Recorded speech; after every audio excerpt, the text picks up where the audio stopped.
Hi, this is Usha. Welcome to Rathod's IAS classes. Today in this lecture, we are going to see current affairs of 21st May 2022. So let's get started with our discussion and let us try to see today's quote. So today's quote, it is regarding democracy. So yes, you can get number of questions regarding democracy in your GS paper too. So you need to prepare with this quotes regarding this democracy. Actually, this quote which is given by Dr. B.R. Ambedkar. According to him, democracy is not a form of government, but it is a form of social organization. Okay, so democracy is not a form of government. According to him, he says democracy is a form of social organization. So now let us try to see first topic. It is regarding Maoist.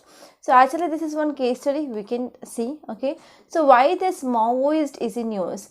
Because of recent Chhattisgarh government which mainly made one statement like we are going to work with Maoist to come up with some peace. Okay, so actually you know that there is a red corridor region. So this red corridor region which is mainly affected by this Maoist and as well as Naxals affected region, right? So here actually this Chhattisgarh which is very much prone to this Naxal attack. Okay, so because of this now here Chhattisgarh government mainly want to come up with this working with this Maoist. So here this article which mainly saying about one case study which happened in Andhra Pradesh, and this article says that what are the lessons we had or what are the past experience we had. So based on that conditions we need to work out a plan. So now we are going to understand what happened in Andhra Pradesh in 2004. So now let us try to see the context. Recently, Chief Minister of Chhattisgarh, okay, during his statewide tour, he announced that state government was ready for peace talks with the Maoist. Okay, so now recently Chhattisgarh Chief Minister, he announced that your government want to come up with a peace with this Maoist, and they mainly laid down arms and expressed their faith in the Constitution of India. So because of this is the news. And now let's try to understand the case study. So if you see details, it mainly says that especially a special spokesperson in this Dandakaranya Special Zone Committee. Okay, so special spokesperson in this Dandakaranya Special Zonal Committee of CPI. Okay, CPI Maoist alleged that mainly the offer it is Dogdi. Okay, and they wanted the chief minister to clarify his stand on this Maoist conditions for creating a conducive atmosphere to hold peace talks. If you want to go for peace talks, say yes, we need a conducive atmosphere. So here spokesperson, he mainly says that yes, we need some peace environment, or we need a creative and we need a conducive atmosphere to hold this peace talks. And this spokesperson also made other accusations, and as well as he mainly criticized for not implementing PESA, okay, that is Panchayat Extension of Scheduled Areas Act in this Chhattisgarh region. Okay, so these are some criticism. The first one is they said that they need a conducive environment to conduct the talks, and second one is they said that there is no implementation of this PESA Act of 1996 in this Chhattisgarh region. So some major conditions Maoist mainly want. Here is the first one is lifting of a ban on their party, that is People's Liberation Guerrilla Army. So first one here is they want to lift the ban on this party, and they want to withdraw security forces from camps and release the jail leaders in order to participate in this talks. So if these Maoists, if they want to participate in this peace talks, so first they are demanding three important things. So first one is they need to lift a ban on their party, that is People Liberation Guerrilla Army Party. And next one here is they are saying that they need to go for security forces, withdrawal of the security forces in the camps. And next one is whoever the jail leaders from this Maoist are there, they need to be released. Okay, so if these three are done, then they will participate in this peace talks. As the government did not change its earlier stand that there will be no progress. Okay, so what happens? So government which is not accepting for this. So because of this, there is no progress regarding this peace talks.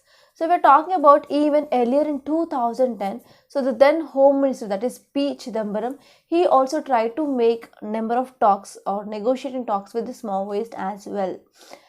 Okay, so at that time he said that if they are going for halting of violence, then they can go for talks for them.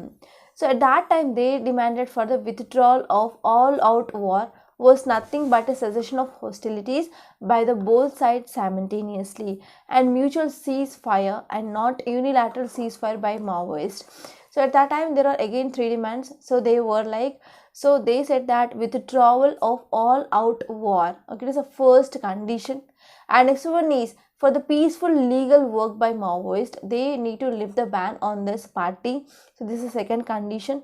And third condition is that the government should adhere to the constitution and end the illegal murders in the name of encounters, torture and arrest. So the 2010, whenever Chidambaram sir, okay, he was the then home minister. So at that time also they came with the three demands. The first one is withdrawal of all out of war, and next one is ban on a party should be lifted, and next one is here government should abide or adhere to the constitution and it should end the illegal murders especially through regarding this encounters, torture and as well as arrest. So if we're talking about the talks, if we're talking about the case study in Andhra Pradesh, so in the state assembly elections campaign 2004, so Congress party promised to revive the peace process between this government and as well as here this Maoist, and to initiate this talks between this Maoist and the government, state government also lifted ban on this party of this Maoist in May 2004. In May 2004, even state government of Andhra Pradesh, which mainly lifted ban on the party. So consequently, there was a 4-day peace dialogue in October, which mainly happened, right? So in May, what happened? Lifting of ban, and in October 2004, so there was a 4-day peace dialogue which mainly happened, and they mainly came up with mediators. Okay, so here this mediation which mainly led by former civil servant, that is S.R. Sankaran, and he was constituted an agreement on ceasefire. Okay, so in this agreement on ceasefire, they talked about 8 clauses. So Maoist group in September 2004 mainly formed the CPI Maoist, and they proposed 11-point charter demands. So in the agreement, okay, which is mainly came up by this S.R. Sankaran, he mainly talked about 8 clauses. But here in September 2004, Maoist came up with this 11-point charter of demands. For example, legislation on land sealing, and even they talked about separation or separate state of Telangana, and they also talked about questions associated with this armored action on by the either side. And next one is they also talked about matters of land reforms, etc. So these are some important things which are mainly present in this 11-point charter of demands of this Maoist. And at that time, state government which mainly raised that issue of laying down of arms, and they were not agreed for the agenda, and the issue was held in the reserve for the second round of talks. But what happened, the clause 7 of this ceasefire agreement, which mainly permitted the Maoists to undertake propagation of their politics without carrying weapons, and as well as because of this it mainly became a very much problematic. So in the clause 7 of that 11-point agreement, which mainly talked that yes, they can propagate their politics without carrying any weapons, but it mainly created problem for that present government, okay, for that running government at that time. So because of this, what happened, though Maoists at the peace talks, they handed over their weapons to their cadres while leaving the jungles, media pictures of activity by their armored squads, which mainly made the police uneasy. So even though after this talks, the Maoists mainly handed over their weapons to their cadres while leaving the jungles, so media pictures of activity by their armored squads, they made this police uneasy, and finally talks ended. Okay, so talks ended with agreement on ceasefire till December 16th 2004. So the government promised to consider the main demand of the land distribution among the landless, and the talks again in November. But later what happened, the then chief minister of that state mainly declared that there will be no further talks between the government and as well as Maoist. Okay, and Andhra Pradesh Home Minister, he mainly made some allegations that Naxalites about extortion for their meetings and as well as construction of their memorials. So what happened, because of this the peace process which mainly collapsed in the midway. And later on again the CPI Maoist party, which mainly the sister organizations. So here the ban which is also imposed on the CPI Maoist party.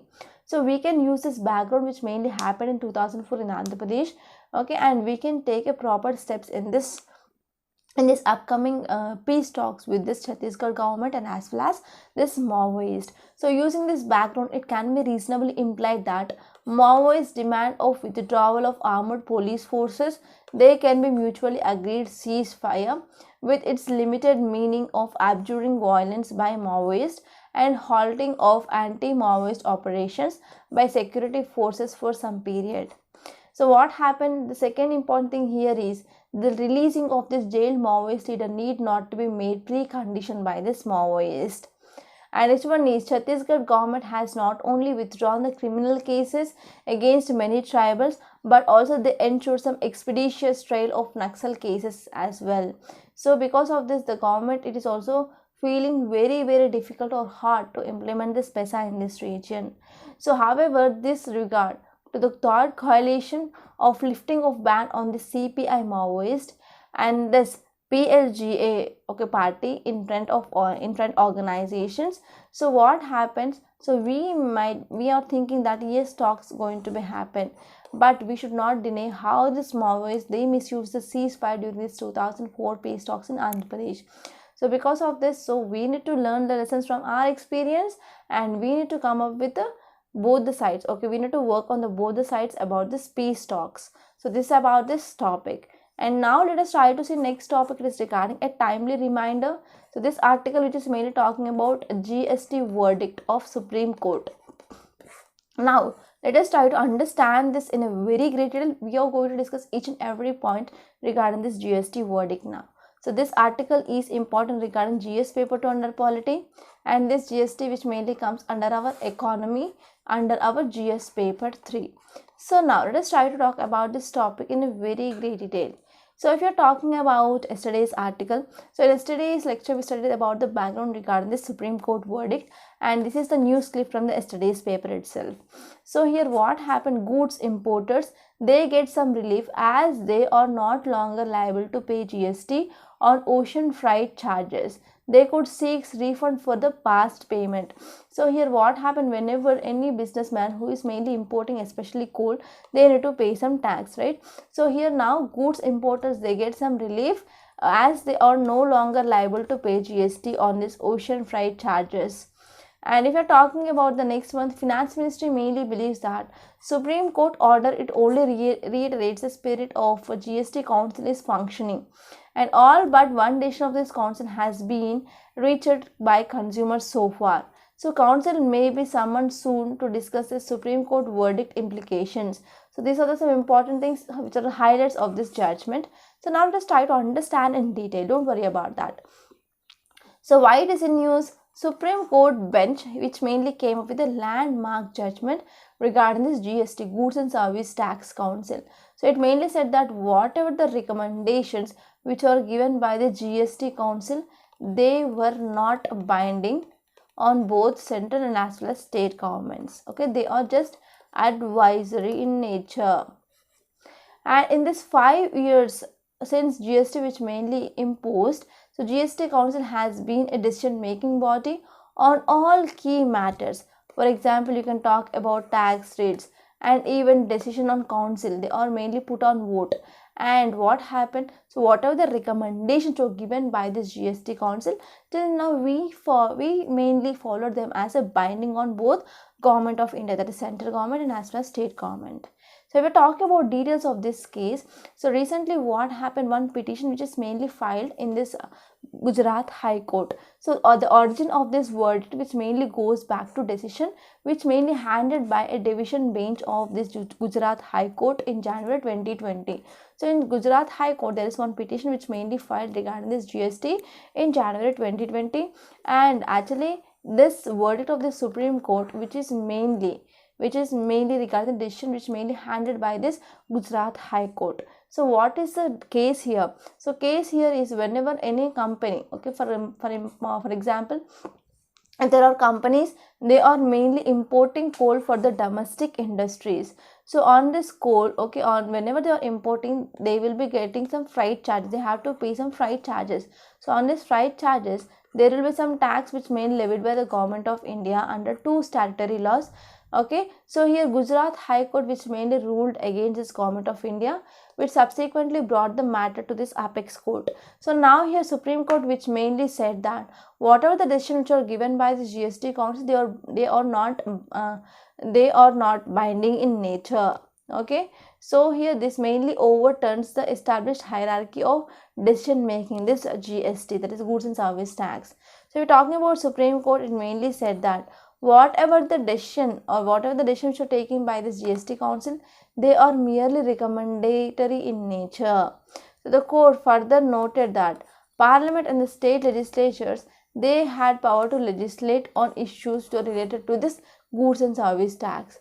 So if we're talking about what is the significance of this judgment, so first one here is, so because of this judgment of Supreme Court, it mainly makes some tectonic shift in this India's indirect tax architecture. And next one is to now regard this GST council decision as just recommendation in nature. So whatever the decision which is mainly taken by this GST council, they are mainly recommendatory in nature. So that will mainly undermine the current fiscal order. And for economic agents, so including firms and as well as individuals and some companies, so it will be giving some relief. And next one is the GST council decision which are not binding. Okay, because of this, it mainly opens the door to states to cherry picking as well. And if you're talking about way forward, I can talk about two important alternatives. So first one alternative here is, I can say it is as a judicial overreach. Okay, so it mainly intruding into the domain of legislature. So here Article 50, which mainly talks about separation of powers between the three different organs: legislative, executive and as well as judiciary. But now here we can see here judiciary, which is mainly encroaching into this domain of legislature. So because of this, here again government can file a review petition. And next important alternative here is, so now we are facing a big challenge of council that need to address with this augmentation of revenue. Okay, so with the completion of this 5 years of implementation of this GST, here the states, they are not going to get GST compensation from the center. Okay, so whenever there is a compensation of this GST, so mainly to ensure there is a proper growth for the states, here central government, which mainly accepted that they are going to provide some compensation to the states, that is mainly through this GST compensation cess. So what happened also, once the system which mainly stabilizes, there is a need for making changes. Okay, and there is also very much scope for this council. Okay, and this one is the judgment nonetheless underlines the need of increased cooperation. So here center must make sure that whatever all the concerns of the states, they need to be addressed. And it also shows that levies and provisions, they can be successfully challenged. And the union government and the council must make sure that tax are imposed, they are strictly in accordance with the law. So these are some important things regarding this topic. And now let us try to see next topic. Title says 29 phones tested for Pegasus spyware. So actually in 2021 October, Pegasus is seen highly in news. Actually there was allegation that number of political leaders and as well as some important personalities who are mainly holding some constitutional offices, their mobile phones also been attacked with this Pegasus. So now let us try to see the answer for this Pegasus. So actually there was one committee which mainly established for this Pegasus, and finally it came up with some answers. So if you are talking about this infographic here, you can see the seeking answers. So the Supreme Court, which ordered a probe last year into the allegations of this use of this Israeli spyware. So this Pegasus is a Israel spyware by the government agencies for targeted surveillance of politicians, journalists and activists. They has asked its technical committee to unearth the following. So what are the questions which are mainly placed before that committee? So first one is whether the Pegasus was used on phones or other devices of the citizens to access data or eavesdrops and intercept the information. So whether it is mainly used in mobile phones or any other devices. So this is the first question. And next one is details of the victims of Pegasus attack, if any. So yes, if there is any attack which is mainly done by this Pegasus, so we need to get the details of those who are the victims. And the steps taken by the government after reports were published in 2019 about the hacking of WhatsApp account of citizens. And next one is, if any government agency has used this Pegasus, then under what law? Then under what law, if any government agency which is mainly using this Pegasus? So these are some important questions which are laid before this committee. And now let us try to see this topic in a very great detail. So this topic is important from your GS paper 3 under security point of view. So if you see context, it mainly says that Supreme Court mainly said its technical committee had so far received and tested about 29 mobile devices which are mainly suspected to be infected by this Pegasus malware. And this committee, which mainly gave it 4 weeks to submit the report to Justice R.V. Ravindran, okay, a retired top court judge overseeing the panel which is mainly inquiring into the reports that the government used this Israel-based spyware to snoop on journalists, parliamentarians and some prominent citizens and even court staff. Okay, so there is allegation that yes, government which mainly used this Pegasus, it is a Israeli spyware mainly to get some information from these journalists, parliamentarians and as well as prominent citizens and as well as even court. So because of this, a technical committee which is mainly appointed and it is mainly looking into this 4 questions that I said earlier, and it mainly received and it mainly tested about 20 mobile devices which mainly suspected to be infected by this Pegasus malware. So if you are going to the details, it mainly says that, so opening the interim report which mainly submitted by this committee in the court, a special bench which mainly led by this Chief Justice of India, that is N.V. Ramana sir, said this committee had developed its own procedure and as well as own software to test this device for malware. So they are not revealing any information. It is a confidential information.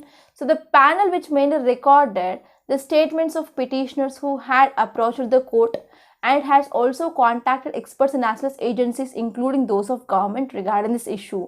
So this committee has further undertaken a public consultation exercise to invite the comments on the subject of inquiry, and this committee said its probes would be completed by the end of May. So by the end of the May, the investigation which is mainly going to complete by this committee. So this interim report which mainly said that Justice Ravindran assisted by the 2 experts, they would then require another 15 days. So they require another 15 days to study the panel recommendations. An interim report sought an extension till June 20 to complete the exercise.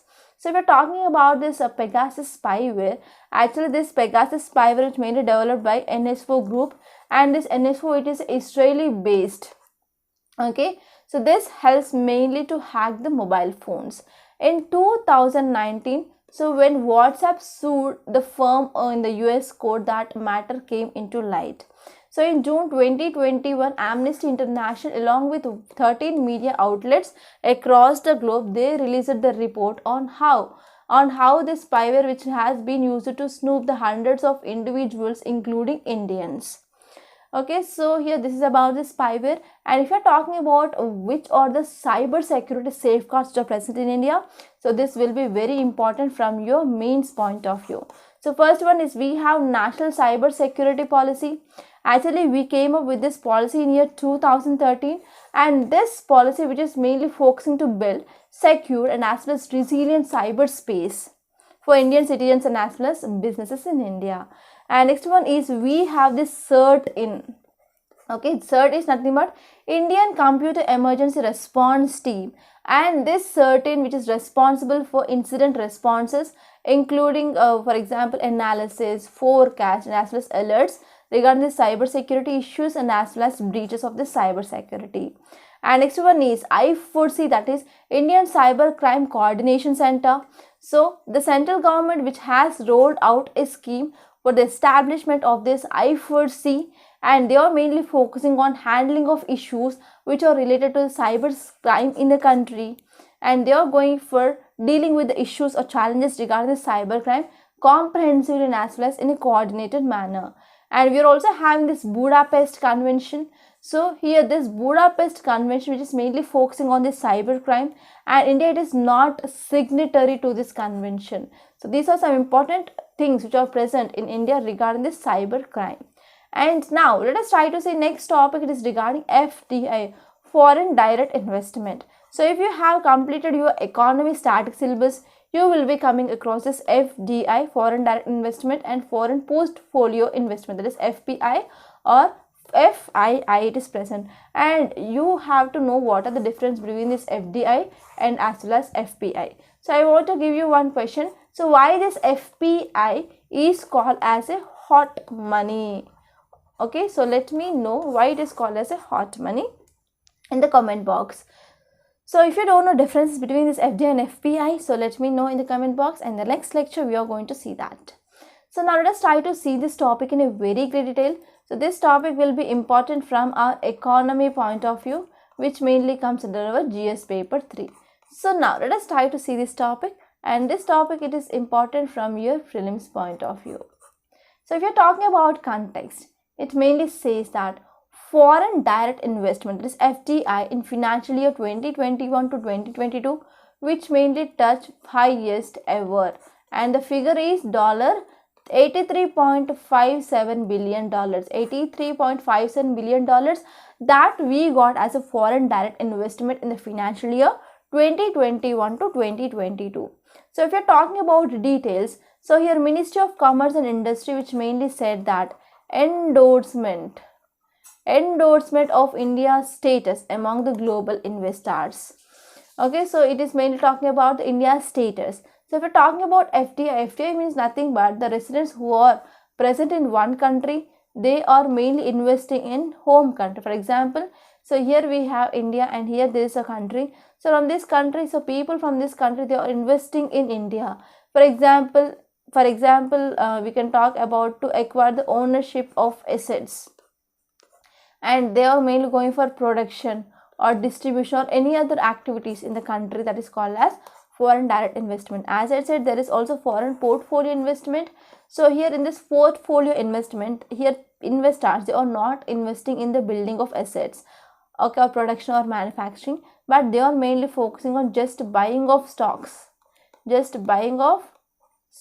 and as well as bonds in a company. They are going for buying of stocks and as well as bonds in a company. So because of this, here FPI will not be having direct control over business, but it is not the case in this FDI. And now let us try to see next topic, that is about election body curtails perks of CEs, Chief Election Commissioner, and as well as Election Commissioner. So now let us try to see this topic. So this topic is important from your polity point of view, which mainly comes under your GS paper 2, and this topic it is important from your prelims, and you can get questions regarding this Election Commission of India.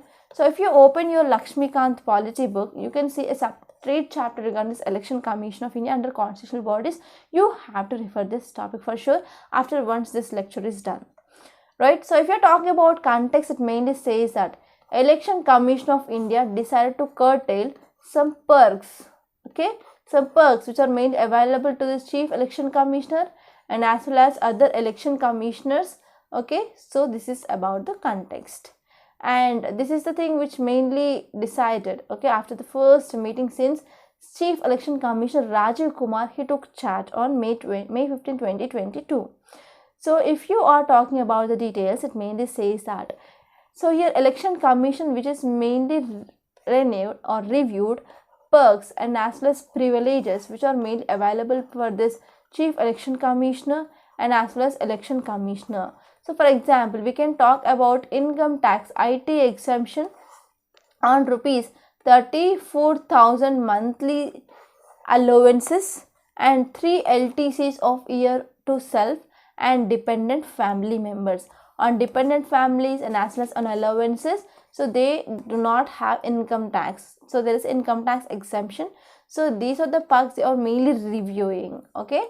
So if you're talking about some facts regarding EC, Election Commission of India, so actually you know that it is a constitutional body.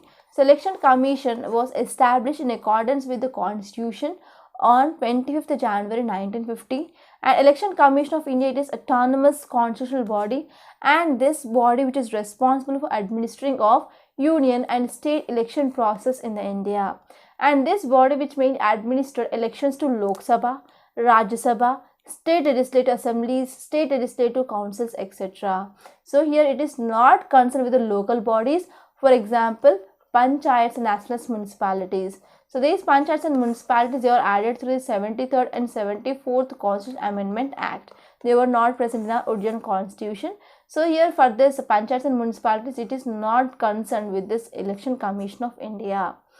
Okay, so for conducting of elections for this panchayats and municipalities, we have separate state election commissions, right? So if you're talking about composition of this Election Commission of India, so originally this Election Commission of India, which mainly used to have only one chief election commissioner, and now we are having one chief election commissioner and there are two election commissioners are present. So if you want to know some history regarding this inclusion of other two members, that is election commissioners, into this Election Commission of India, so here for the first time two additional commissioners, they were appointed on 16th October 1989, but they had a very short tenure till 1990. But what happened in 1993? So for these two additional election commissioners, what happened? The tenure is also there. Okay, so it is a concept of multi-member commission. Now, so if you're talking about what are the functions of this Election Commission of India, so first one here is it will focus on the division of constituencies. It mainly prepares up to date list of valid voters, okay, voters in that so and so area, because after once you attain this 18 years of age, you will be getting right to vote, right? So here we need to go for updation of the valid voters in the country. And this one is here Election Commission of India, which also notifies the dates and as well as schedules of elections.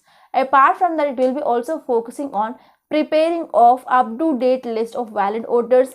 And next one is declaring of election results, and it will be focusing on fixing and as well as limiting the election expenses, and as well as it will be also focusing on code of conduct, and it will be also scrutinizing the nomination papers, and also settles the disputes, okay, which mainly referred by the president. So these are some important functions which are mainly done by this Election Commission of India, and you can write this type of diagrams or flow charts that will be very efficient to get more marks in your mains exam.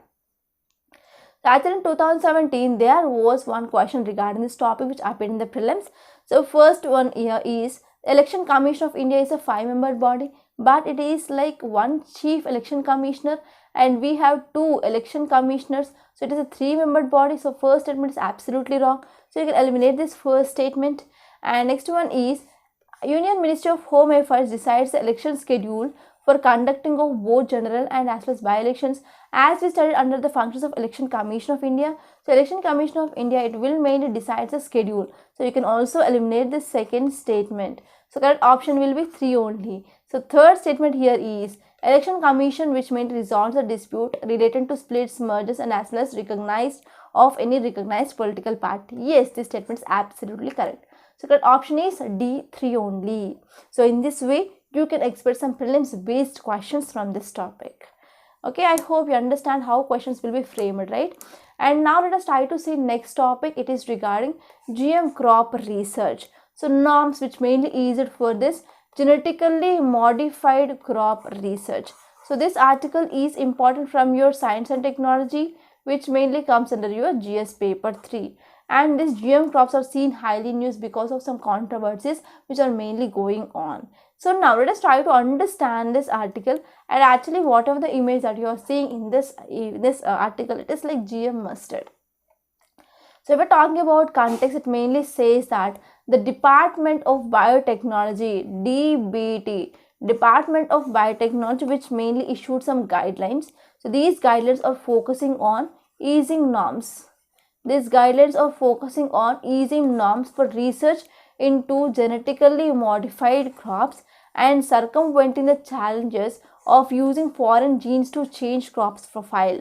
So here Department of Biotechnology, which mainly came up with some recent guidelines, and these guidelines are focusing on these genetically modified crops and what are the challenges that are mainly posed by these genetically modified crops, because we are going for changing of genes, altering of genes, or removing of genes, or inserting of other genes here. So these are mainly leading to some challenges. So if we are talking about details, it mainly says that the guidelines for safety assessment of genome edited plants 2022. So here the report which mainly says that the exempt research who use this gene editing technology to modify the genome of the plant from seeking approvals from this GEAC, that is Genetic Engineering Appraisal Committee. So actually this Genetic Engineering Appraisal Committee is one of the expert body of Environment Ministry, and this GEAC, that is Genetic Engineering Appraisal Committee, which mainly evaluates the research to these genetically modified plants, and finally will also come up with some recommendations to it. So the final call after the recommendation which is given by the Genetic Engineering Appraisal Committee, so the final thing, okay, final call will be taken by our Environment Minister, okay, as all states where such plants should be cultivated, and Environment Ministry will also be sanctioned this exception. And genetically modified plants that usually come for scrutiny or those that mainly involve some transgenic technology, or if you're talking about this genetic engineering plants that mainly come from this introducing of a gene which is from a different species of plant. For example, if you're talking about BT cotton, so in this BT cotton we came up with this injection or introduction of a gene from the soil bacterium that is called as Bacillus thuringiensis, right? So it will be helpful for the plant, especially to protect from this pest attack. And the worry around this method is that genes may spread to the neighboring plants as well, so that will lead to some unintended outcome. So because of this it became very much controversial. So here this Department of Biotechnology which mainly came up with the document, and the name of that document is Roadmap for Development and Sustainable Use of Genome Editing Technologies in India. Okay, it is mainly focusing on biosafety and as well as environment safety concerns, and also came up with describing of regulatory pathways as well, and they are mainly adopted while undertaking this genome editing of plants. So apart from this, if you're talking about this genome editing, which mainly includes the technology, in this technology we are mainly going for adding or removing or altering a particular locations in the genome. Okay, so we are mainly using one instrument that is called as CRISPR-Cas9. So regarding this CRISPR-Cas9 in 2018 and as well as in 2017, I think so, there were some questions in your prelims. So please don't underestimate this CRISPR-Cas9. So you have to know what is this CRISPR-Cas9 and how it functions. Right, so there were several approaches to this genome editing which has been developed, and one important approach here is CRISPR-Cas9. Okay, it is mainly useful for the cutting of these genes. So gene editing can be used to make plants to express the properties that are not native to them. So because of this, now environmentalists, they are mainly opposing this exception for this gene edited crops. So gene editing techniques later alleges that it mainly involves altering the functioning of the genes or function of the genes, and because of this it mainly causes some large unintended consequences that will also lead to toxicity and as well as allergenicity of plants. So this is the thing which mainly said by this environmentalist. So if you see this image, then you can understand what is this GM crop. So GM crop means nothing but it is like a artificial, okay, we are mainly coming up with gene artificially inserting into this another species. Okay, so even sometimes that gene which is not at all related to that is unrelated, to give some desired properties. Okay, for example, herbicide tolerant plants, etc. So are there any other GM crops in India? So yes, for example, we can talk about BT cotton, BT brinjal and GM mustard. So the government has not approved commercial cultivation of any other GM crop through the efforts which are made for this brinjal and mustard. And when did India get its first GM crop? So the first GM crop variety approved for the commercialization was BT cotton and Bollygard 1, so which mainly provide immunity against this pink bollworm, which mainly developed by the Monsanto company. And what happened, Monsanto, which mainly released this Bollygard 2 in 2006. India has become the world's largest producer of the cotton, partly due to this BT cotton variety. Okay, it accounts for about 90% of the total cotton acreage in the country. So this is about this GM crops in India. And now let's try to say yesterday's question. The first one is regarding 10th schedule, which mainly talks about anti-defection law. So first one is nominated member can join any political party after 6 months, but not before 6 months he can join any other political party. Speaker of Lok Sabha voluntarily gives the membership, yes. And this one is a member abstains or vote against the direction. When from the political party we can go for this 10th schedule, but it is not, it is a whip actually. So here whenever any person who is moving from one political party to another political party, then there will be defection. So it is not the case. So correct option will be 4-2 only. And next question, it is regarding elections of Lok Sabha, that is system of proportional representation not preferred by the constitution framers of the election for this Lok Sabha. Why? So it is highly expensive, yes. It does not give any scope for organizing of by-elections, yes. And it does not allow all sections of society to get representation, but it is not the case. Yes, all sections they have been represented here.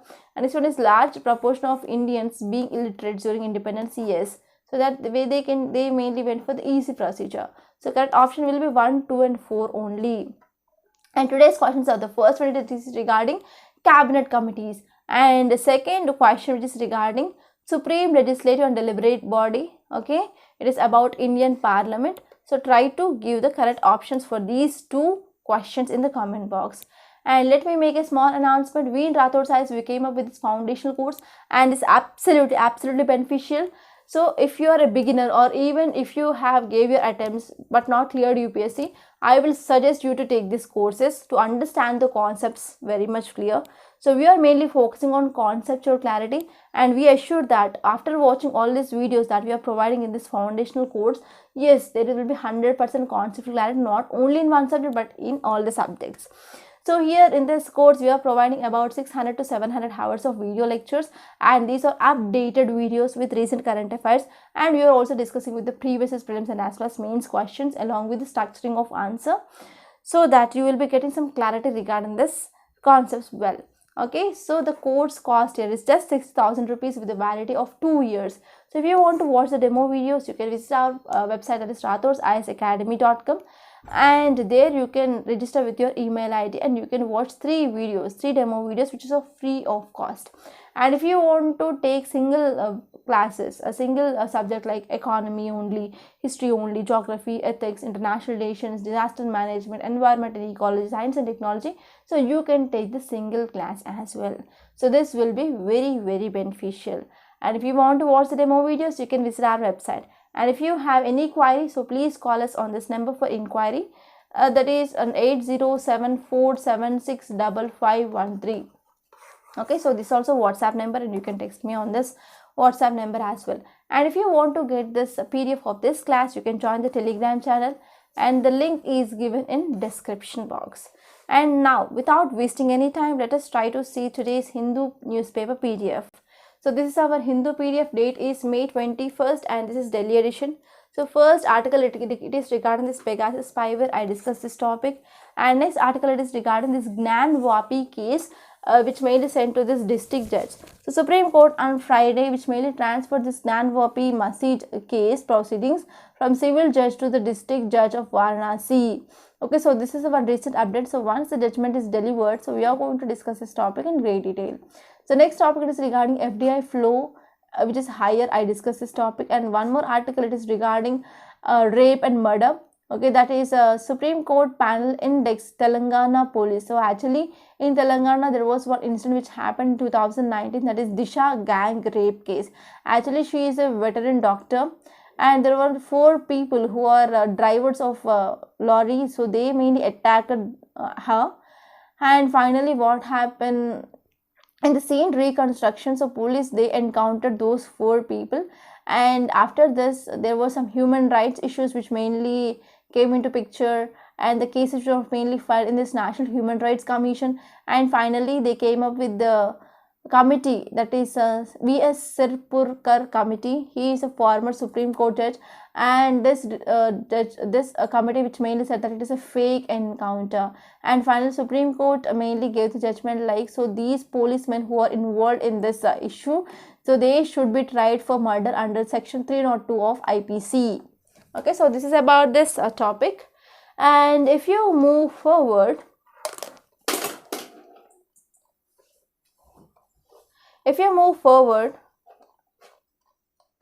here in the states page there is nothing much important, and here in this page also there is nothing much important from UPSC point of view. And if you see this editorial page, I discussed regarding this GST concerns, and there is one article which is regarding neighborhood turmoil. So here you need to talk about different countries in our neighborhood. For example, Sri Lanka. In Sri Lanka, political crisis is happening. In Nepal also, recent visit of our Prime Minister, you can talk about this. And you can talk about Sri Lanka, that is civil war which is mainly going on, and even you can talk about their fishermen issue.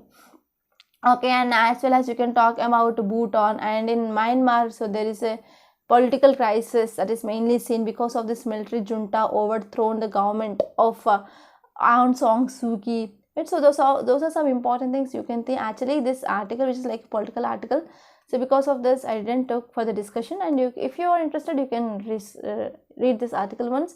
And next article, it is regarding Maoist. I discussed this topic, and today is Saturday, so that you can get a one ground story here.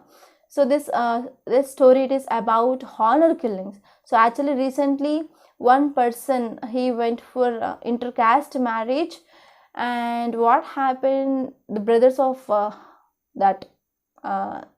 his wife, he mainly attacked that person, and finally they killed him on the road. Okay, and they beat him hardly until his brain which mainly come out of the skull. Okay, so this article which is mainly talking about honor killing, so it is about faith, caste, patriarchy and murder. Yes, in our society we are facing challenges regarding the caste. Yes, caste, it is still prevalent in our society. And if you are going for intercaste marriages, yes, of course you will be getting some threats from the families, and patriarchy is also mainly seen. And I want to say you one example of patriarchy that still that will say that yes, patriarchy which is still prevalent in our society here is, after once marriage is done, woman, she need to change her surname. So it is one example of patriarchy that is present, right? And if you move further, so there is one article regarding this welfare scheme should reach every beneficiary. So this is a thing which mainly said by our Prime Minister. So you can see this article once. And there is one image regarding this landslide. So this landslide is one of the example, or one of the important movement. Okay, one important movement that is seen because of influence of gravity. That is one static topic in our geography that you can see in your NCERT. You have to refer that landslides regarding geography, and as well as even from your disaster management. And there is one article regarding this Jammu and Kashmir Delimitation Commission. Already I discussed this topic number of times. And next article here is India slammed Pakistan ministers remark at United Nations. Okay, regarding Jammu and Kashmir. So you have to refer that article. And next one is election body cartel speak. I discussed this topic. And if you move forward, there is one article regarding this GM crop research. I discussed this topic. And here if you see this image, you can see there are 3 elephants died in Odisha after being hit by the train. So here you have to know about Plan B of Assam. Okay, regarding saving of elephants from this railway tax. So this article is very important from your environment and ecology. And next topic is regarding Quad working to get Nod for vaccine initiative. Yes, we are going to have this Quad meeting in the upcoming week. So we are going to see that, okay, regarding that details of Quad in our next week. And next one is, as you all know, that Finland and Sweden, they mainly applied for this NATO membership. So because of this, Russia, which is mainly suspending gas supplies to Finland. So because of this, it is mainly affecting the energy security of Finland. And this one is RBI cuts financial year 2022 dividend payout to center to 30,307 crores. So this is also an important article. And next one, it is regarding inflation. Because of this inflation, rural millions, they are mainly cutting some spending. So there is decreasing of consumption. So because of this decreasing of consumption, it will be having some impact on our economy. So these are some important articles that appear in this today's Hindu newspaper. I hope you enjoyed this lecture. So please subscribe to my channel and don't forget to like, share and comment my videos. Thank you so much.